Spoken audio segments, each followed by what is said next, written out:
What's up, everyone? Jason Brown here, the king of programming, back for another video. We're doing something a little bit different today. We're going to take a look at the Torque Relentless Ripper. I've been using it now for a bit. I've had some time to get used to it and to really feel it out. And I wanted to let you guys know, I know many of you have asked, what is the difference between this and the ski erg? So let's come over and take a peek. So guys, Torque was nice enough to send this to me, and I will tell you, I was a little bit skeptical at first. But now that I have it and I've used it for a few months, I will tell you that this thing is 10 out of 10. It is a phenomenal piece of equipment, and I'm gonna tell you why that is my opinion. Now, number one, the most obvious thing is what? Floor space. And in a home gym, you need floor space. Every bit of space matters in a home gym. I had the ski erg prior to this, which I sold on Marketplace, and clearly I have enough room here to now move my air bike.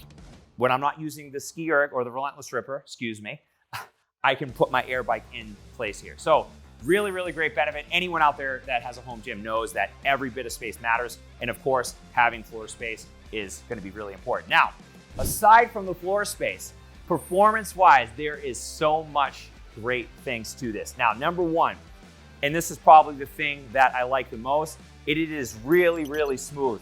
It's probably gonna be hard for you guys to tell on video, but it is very smooth, much smoother than a ski erg.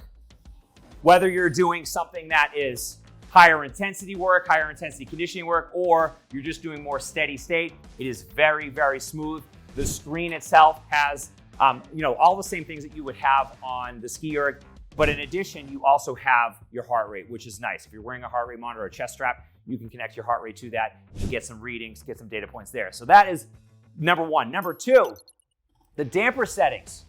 There's a much bigger range of damper setting on the Relentless Ripper as opposed to the ski erg.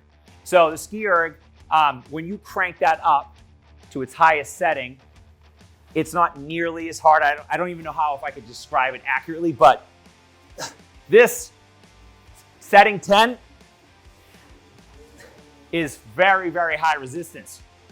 What does that mean for training? Well, if you're doing anaerobic work, let's say you're doing anaerobic work for the phosphagen system, ATP, PC, power work, which is very short bursts of high effort, max effort intensity work, followed by longer bouts of rest, that is gonna be a great setting to use. Now, you can vary it quite a bit and use different settings based on your work to rest and obviously the system that you're trying to tap into. But just on a very simplistic note, if you're trying to do anaerobic work, you can crank it up. If you're trying to do aerobic work, you can go down to a lower setting and play with kind of the lower settings. Anywhere from 1 to 5, I would say, is probably a good place to be. If I'm doing something steady state, you can have a lot of different things to play with that will line up with you. Now, everyone is different. You might be a big guy or girl that has a lot of absolute strength, and you might need to use one of these higher settings and be able to get a lot more from it. All right, guys, and my final point, the construction of this, how well it's built, it is really, really, they did a great job. They left no stone unturned with building this thing. And I just love that, again, it's very tough. You can tell that they took the time to put this thing in the right position for you guys and make sure that they're putting out a product that is gonna stand the test of time.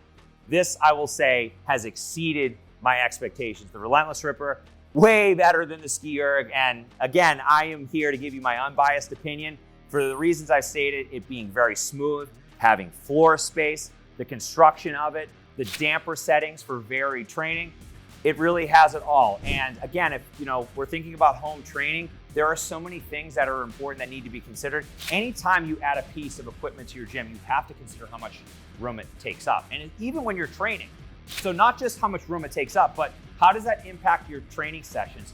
Do you have less floor space now? Are you not able to do certain things in your training session because of a piece of equipment? Those are all things that we need to take into consideration. And this piece of equipment checks the box. Now, I would be remiss to not mention the value of conditioning. I talk about it all the time, aerobic conditioning, even anaerobic conditioning. If you want to tap into higher energy systems like your anaerobic systems, this piece of equipment will do it. So don't skimp on your conditioning. I know a lot of people are really concerned with strength and hypertrophy, but better conditioning will lead to better gains in strength and hypertrophy. And this is a phenomenal piece of equipment to help you arrive at that.